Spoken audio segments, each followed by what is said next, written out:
결국엔 이제 이 마각이 다 드러나는 이런 상황이 되는 건데요. 네. 오늘도 사실은 집중적으로 논의될 핵심 이슈가 바로 정유라 씨 네. 이화여대 이제 특혜 입학 네, 문제입니다. 네. 정유라 씨가 아직도 귀국을 안 하고 있어요. 네. 예, 독일에 있는 걸로 알려지고 네. 있는데요. 원님 좀 어떻게 보세요? 와야 되는 거 아닙니까? 이 정도는? 당연히 와야 되고요. 근데 문제는 네. 이제 뭐 안 오는 것이야 뭐 도피하고 싶은 심정이 있으니까 뭐 본인 입장에서는 당연하다고 치더라도 네. 그러면 본인 자기 능력으로 과연 도피할 능력이 있을까? 쉽지 않다고 봐요. 그러니까 그럼 오늘, 네. 아직도 정유라 씨를 현지에서 도와주고 있는 조직적인 세력이 분명히 있다. 아, 누구라고 보십니까? 조직적으로 비호하는 정유라를 보호하는 조직은 공조직일까요? 사조직일까요? 뭐 공조직일 수도 있고 사조직일 사조직일 수도 수도 있고 중간에 있으면 공점 사조직일 수도 있고 그런데 어쨌든 최순실 씨, 박근혜 대통령과 긴밀하게 관계가 있는 조직들이겠죠. 그렇군요. 네, 국정원일 수도 있고요. 국정원, 네. 국정원일 그러니까 수도 있다. 최순실 씨 최초에 도피했을 때 그 한국의 네티즌 수사대들 또 기자들이 벌떼처럼 독일에 가서 최순실 씨 이렇게 행적을 추적하고 다녔다는 거 아니겠습니까? 그렇습니다. 항상 반박자 빠르게 도망갔다는 거 아니겠습니까? 그러면서 현지에서 이렇게 몇몇 남성들이 이렇게 도와주고 있었다 이런 루머가 있는데 누군지 모르죠. 근데 어쨌든 상당히 조직적이고 체계적이고 이렇게 이걸 정보를 수집할 수 있는 역량이 있는 이런 집단이라고 봐야겠죠. 근데 저희가 이제 일반적인 눈높이 상식으로 생각을 해보면 이제 정유라 씨는 그냥 최순실 씨의 딸일 뿐이잖아요. 근데 왜 정부가 혹은 뭐 어디가 됐든 이 오늘 뭐 한겨레 보도에 따르면 삼성이 220억을 또 지원했다는 내용이 나오고 있는 건데요. 이 재벌이 정부가 이 어린 학생을 보호하는 이유는 뭘까? 엄마는 이제 구속이 된 상태잖아요. 그 자연인이고요. 최순실 씨는 무슨 권력 있는 물론 비선실세였을 때는 그럴 수 있었지만 지금 이미 그 사람은 영화의 몸이 된 이런 상황인데도 왜 정유라는 그렇게 성역처럼 관리를 해줄까? 그러니까 이제 시중에서 돌아다니는 여러 가지 얘기는 루머가 이제 우리 있죠. 장 기자님도 알고 계시고 제가 그걸 이제 제 입으로 이 자리에서 얘기하기는 좀 그런 것 같고 근데 그 이제 여성들 이제 아주머니들 40, 50대 아주머니들 얘기로는 정유라가 지금 20몇 살이라고 그러잖아요. 20살. 20살. 근데 그 얼굴이 20살 얼굴이냐? 아니다. 최소한 27세 이상 30세 정도는 돼 보인다. 그러면 그 말이 그 추정이 맞다면 그럼 왜 나이를 그렇게 숨겼을까? 왜 그렇게 호적이 그렇게 늦게 올라갔을까? 이런 의혹들이 제기되고 있는 거죠. 그리고 정말 최순실의 진짜 딸인데 이렇게까지 이렇게 조직적으로 체계적으로 돌본다고 한다면 사실은 박근혜 대통령이 완전히 최순실의 뭐랄까 정신적 노예랄까 뭐 이런 상태이기 때문에 가능하다라고 보고 있고 최순실의 친딸이 아니라고 본다면 그건 또 다른 이유가 있지 않겠느냐 여러 가지 얘기들만 있는데 그건 이제 저희가 뭐 팩트로서 확정할 수 있는 부분이 아니니까 확인해 볼 필요가 있을 것 같아요. 그러니까 정말 국민들 눈높이에서는 이해가 안 가는 포인트거든요. 그러니까 지금 그 삼성으로부터 특혜를 받은 당사자이고 또 이대 부정 입학 또 부정 그 학사 관리에 특혜를 받은 수혜자 본인이고 그런데 검찰은 또 불러들이지도 않고 수사도 안 하고 독일에 계속 있고 그리고 누군가 계속 뒤를 봐주는 조직이 있고 그 조직이 공조직인지 사조직인지 공점 사조직인지 알 수는 없지만 있단 말이에요. 그러니까 도무지 일반인의 시각으로는 납득할 수 없고 또 안민석 의원은 그런 얘기를 합니다. 이게 박근혜 대통령과 최순실 씨의 영린이다. 정유라가 구속되면 모든 게 끝난다. 모든 진실이 나올 거다 이런 얘기를 한단 말입니다. 특검이 좀 움직여야 되는 것은 아닐까요? 특검이 움직여야죠. 근데 특검이 움직여도 사실 이건 한계가 있는 게 결국은 정유라를 잡아서 한국으로 보내는 것은 독일 정부거든요. 그러면 독일 정부의 의지, 그러니까 이제 독일에 있는지 아니면 유럽의 또 다른 국가에 있는지는 모르겠지만 그 해당 소재하고 있는 국가의 의지가 굉장히 강렬하게 작용을 합니다. 한국 정부인데 그 국가의 의지를 움직일 수 있는 것은 현재 한국 정부의 의지입니다. 그러면 황교안 대행이나 결국 뭐 박근혜 대통령이나 이쪽에서 강하게 돼야지 특검이나 검찰이 요구한다고 해서 외교적인 힘까지 움직일 수 있는 부분은 아니거든요. 그게 현재 특검이 가질 수 있는 한계인 것 같습니다. 그렇군요. 그래서 결국 그 뛰어넘으려면 네티즌 수사자들이 적극적으로 작동하는 수밖에 없습니다. 그렇군요. 결국 국민의 힘으로 이 정유라 의혹도 좀 함께 파헤쳐야 된다. 이제 이런 말씀 좀 주셨습니다. 이제 오늘 4차 청문회인데요. 핵심 의제 중에 하나가 2014년 이른바 십상시 문건 파문과 관련된 내용입니다. 근데 관련 증인들이 다 불출석하거나 아직 출석 여부를 확정하지 않았습니다. 우선 정윤회 씨 출석할까요? 안 할 것 같습니다. 안 나올까요? 네, 거기도 그 통보가 안 됐다는 것 같아요. 네, 그냥 집 앞에 꽂아두고 왔다는 것 같아요. 왜 이렇게 소극적으로 합니까? 적극적으로 찾아서. 근데 또 현상금을 국민들이 현상금 거래해야 됩니다. 오늘은 제가 100만 원 걸까요? 오늘 100만 원. 100만 원. 예, 김경진 의원께서 오늘 그 현상금 100만 원 거셨습니다. 예. 다 같이 거세요, 빨리. 이게 우병우 수석도 이제 현상금이 높아지니까 나오지 않습니까? 네. 정윤회 씨도 그럴 텐데 네. 사실 이 사건에 앞서 정윤회 씨가 월간 중앙하고 인터뷰를 통해서 박근혜 대통령을 묘사한 아주 미묘한 흔적들이 있습니다. 네. 그 연약한 여성을 지켜주고 싶었다라든가 또 본인 이혼 사유에 관련된 점이라든가 그리고 또 이게 충신과 가신을 구분하면서 본인은 충신이고 최순실은 가신이었다라든가 근데 이게 보면요 부부잖아요. 네. 물론 이제 이혼하면 남남이지만 그래도 그 부부가 충신과 가신으로 대통령을 정점에 놓고 충신과 가신으로 부부를 가를 수 있는 또 이런 기준은 좀 처음 봐가지고. 네. 근데 맞는 얘기 같아요. 아 그래요? 네. 왜냐하면 이게 지금 그 미르나 K스포츠 모금을 한 게 미르가 모금한 게 2015년도 지금 7월 아닙니까? 그렇습니다. 그 다음에 삼성이 승마 협회장 삼성전자가 맡으면서 본격적으로 지금 승마 지원을 하겠다고 뛰어든 게 2015년도 2월, 3월 이어간부터거든요. 보면 그러면 정윤회 문건 파동이 2014년도 11월, 12월에 터졌거든요. 그렇습니다. 그게 1월달에 마무리 지어졌잖아요. 그리고 사실은 2015년 1월달 들어오면서 정윤회는 실각을 했다고 봐야 되거든요. 비선에서 탈락, 비선 실각 여기 봐야 되는데 실은 이런저런 모금이 시작된 거, 그 다음에 사고가 나기 시작한 거, 삼성으로부터 그런 돈을 그냥 이렇게 서슴없이 받기 시작한 거, 그게 정윤회 실각하고 최순실이 들어오면서부터인 것 같아요. 그러네요. 날짜로 따져보니까. 그러니까 밖에서 이제 돌아다니는 얘기들이 정윤회만 해도 비선이긴 하였으나 나름 조심성이 있어서 상당히 대놓고 그렇게 하지 않았다. 조심했다. 근데 최순실은 대놓고 그냥 막 질주 본능.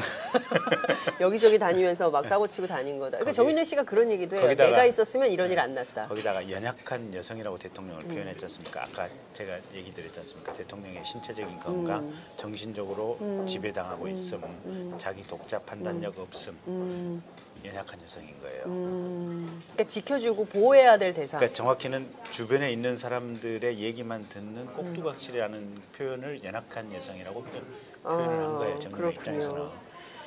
그리고 이분이 좀 나와서, 그러니까 이게 국가의 위기 상황 아니겠어요? 지금 대통령은 탄핵돼서 지금 그 관저에 유폐돼 있는 상황이고. 이분도 나오면 자기도 들어갈 일을 이제 또 자백해야 될 부분이 많기 때문에. 그래서 그렇죠. 자기 일을 보호하기 위해서 국정조사에 안 나온다. 그렇죠. 특검이 좀 조사를 해야 되진 않을까요? 특검 잡아서 조사해야죠. 정윤회 사건 전면적으로 재조사해야죠. 아니 그 최초에 뭐 장관들 인사라든지 이런 것들 정윤회 씨 안 했겠습니까? 책보따리 싸가지고 가서 이게 십상시들 모여서 그 검찰에서 수사를 할 때 그 중국지 CCTV 보고 그 자리에 모였는가 뭐 핸드폰 기지국 동시조회했다고 하는데 그 자리에 그 중국집에 모였냐가 관건이 아니고 정윤회가 밖에서 조정을 했냐 안 했냐 이게 관건이지 않습니까? 10명이 모여서 십상시가 아니다 그렇게 얘기를 했는데 근데 종천 비서관 종천 의원 얘기 들어보면 그 종천이 정윤회 존재를 파악하고 이 보고서를 올렸더니 이제만 문고리를 통해서 바로 연락이 왔다는 거 아니겠습니까? 전화 안 받으니까 전화 좀 받으시죠 하고 이재만 씨가 아니 그런 정도 상황이라면 정윤회가 사실은 인사농단이라든지 이런 것들은 당연히 100% 똑같다고 봐야 되거든요. 다만 이권이라든지 모금이라든지 이런 부분들은 정윤회가 할 때만 해도 조금 좀 크게 드러난 게 적은 거 보면 그것은 좀 적지 않았을까. 좀 더 드러나지 않는 은밀한 최순실 씨보다는 훨씬 더 은밀한 방법으로 권력농단, 국정농단을 했을 것이다. 그러니까 역시 정윤회 씨도 처벌을 피하기 어려운 범죄 혐의들이 상당히 있을 거다. 특검이 파보면 이런 말씀을 좀 주셨습니다. 저는 어쨌든 이 사건이 2014년 문건 파문이 어쨌든 국정농단의 실체는 묻고 그리고 이걸 문건 유출로 키웠습니다. 그렇습니다. 이 문건 유출로 키운 핵심이 김수남 검찰총장이지 않습니까? 그러니까 수사지휘를 그렇게 하면서 결국 무고한 생명이 또 스스로 목숨을 끊는 일이 벌어졌어요. 바로 이제 최경락 전 경위인데요. 최 전 경위의 경우에는 뭐 나는 너무 억울하다 그런 얘기를 수차례 했었고 결국 이제 스스로 목숨을 끊으면서 억울함을 항거한 거 아니냐 이제 이런 얘기도 나옵니다. 이 문제에 대해서 좀 진실을 규명할 필요는 없을까요? 해야죠. 그러니까 지금 보면 그러니까 네. 김수남이 주범이 아니고 네. 정확히는 청와대 비서실장 김기춘. 줄기춘 실장님. 줄기춘. 요새 줄기춘으로 면역세포 치료라고 주장하는 어쨌든 일본까지 가서 반값에 실장님. 예. 그다음에 민정수석. 오죽했으면 김영환 수석이 저기 그만두고 나와가지고 매일 폭음으로 지새우다가 간암으로 돌아가시겠습니까? 그러니까요. 민정수석 거기서 각을 잡아서 대통령이 공개적으로 얘기를 했지 않습니까? 사퇴의 본질은 청와대 문건 유출이라고. 그러니까요. 김수남 총장은 본인이 출세를 하기 위해서 청와대에서 정한 방침에 부안해동한 부역자다. 그렇군요. 김수남은 부역자에 불과하다. 근데 부역자든 어쨌든 네. 가령 지금 롯데 같은 경우 지금 최순실이 K스포츠로 수금을 했다가 압수수색 전날까지 다 반환하고 나니까 다음날 압수수색이 들어왔던 거 아니겠습니까? 네, 그러면 검찰의 수사 상황들이 일거수일투족들이 다 밖으로 샜거든요. 네.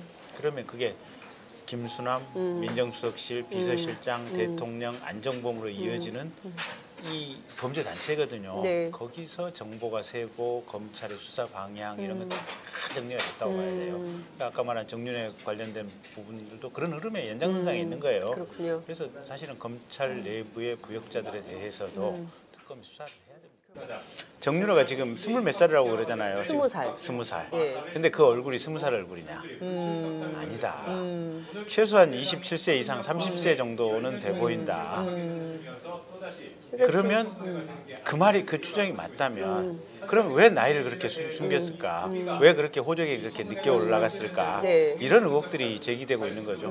그리고 정말 최순실의 진짜 딸인데 이렇게까지 이렇게 조직적으로 체계적으로 돌본다고 한다면 사실은 박근혜 대통령이 완전히 최순실의 뭐랄까 정신적 노예랄까 네. 이런 상태이기 때문에 가능하다라고 보고 있고 네, 네. 최순실의 친딸이 아니라고 본다면 그건 또 다른 이유가 있지 않겠느냐 여러 가지 얘기들. 이렇게 보면 정유라 씨는 그냥 최순실 씨의 딸일 뿐이잖아요. 근데 왜 정부가 혹은 뭐 어디가 됐든 이 오늘 뭐 한겨레 보도에 따르면 삼성이 220억을 또 지원했다는 내용이 나오고 있는 건데요. 이 재벌이 정부가 이 어린 학생을 보호하는 이유는 뭘까? 엄마는 이제 구속이 된 상태잖아요. 그 자연인이고요. 최순실 씨는 무슨 권력 있는, 물론 비선실세였을 때는 그럴 수 있었지만 지금 이미 그 사람은 영화의 몸이 된 이런 상황인데도 왜 정유라는 그렇게 성역처럼 관리를 해줄까? 그러니까 이제 시중에서 돌아다니는 여러 가지 얘기는 루머가 이제 우리 있죠. 장 기자님도 알고 계시고 제가 그걸 이제 제 입으로 이 자리에서 얘기하기는 좀 그런 것 같고. 근데 그 이제 여성들 이제 아주머니들 40, 50대 아주머니들 얘기로는 많이 있는데 그건 이제 저희가 뭐 팩트로서 확정할 수 있는 부분이 아니니까 확인해 볼 필요가 있을 것 같아요. 그러니까 정말 국민들 눈높이에서는 이해가 안 가는 포인트거든요. 그러니까 지금 그 삼성으로부터 특혜를 받은 당사자이고 또 이대 부정 입학 또 부정 그 학사 관리에 특혜를 받은 수혜자 본인이고 그런데 검찰은 또 불러들이지도 않고 수사도 안 하고 독일에 계속 있고 그리고 누군가 계속 뒤를 봐주는 조직이 있고 그 조직이 공조직인지 사조직인지 공점사조직인지 알 수는 없지만 있단 말이에요. 그러니까 도무지 일반인의 시각으로는 납득할 수 없고 또 안민석 의원은 그런 얘기를 합니다. 이게 박근혜 대통령과 최순실 씨의 영린이다. 정유라가 구속되면 모든 게 끝난다. 모든 진실이 나올 거다 이런 얘기를 한단 말입니다. 특검이 좀 움직여야 되는 것은 아닐까요? 결국엔 이제 이 마각이 다 드러나는 이런 상황이 되는 건데요. 오늘도 사실은 집중적으로 논의될 핵심 이슈가 바로 정유라 씨 이화여대 이제 특혜 입학 문제입니다. 정유라 씨가 아직도 귀국을 안 하고 있어요. 네. 예, 독일에 있는 걸로 알려지고 네. 있는데요. 원님 좀 어떻게 보세요? 와야 되는 거 아닙니까? 이 정도는? 당연히 와야 되고요. 근데 문제는 네. 이제 뭐 안 오는 것이야 뭐 도피하고 싶은 심정이 있으니까 뭐 본인 입장에서는 당연하다고 치더라도 예. 그러면 본인 자기 능력으로 과연 도피할 능력이 있을까? 쉽지 않다고 봐요. 오늘, 그럼 예. 아직도 정유라 씨를 현지에서 도와주고 있는 조직적인 세력이 분명히 있다. 아, 누구라고 보십니까? 조직적으로 비호하는, 정유라를 보호하는 조직은 공조직일까요? 사조직일까요? 뭐 공조직일 수도 있고 사조직일 사조직일 수도 수도 있고 중간에 있으면 공점 사조직일 수도 있고